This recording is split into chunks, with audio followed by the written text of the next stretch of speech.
Everyone, good morning.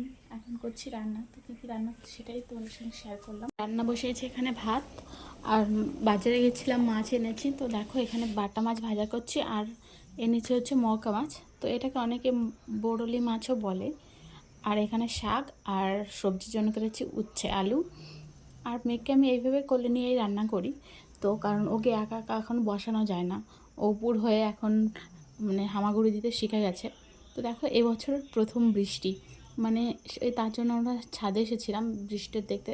এত জোরালো বৃষ্টি হচ্ছে, খুব ভাল লাগছে। মানে প্রথম বৃষ্টি বলে কথা এবছরে। ভাই এসেছিলো, তো দেখো ওর সঙ্গে যাওয়ার জন্য কেমন করছে মামা। আপা না আমার কাছে মামার সাথে ঘুরু ঘুরু যাবা, তো যাও আছো। ওই যে মাম্মা টাটা চলে যাবে, তুমি যাবা মামার সাথে, যাবা টাটা।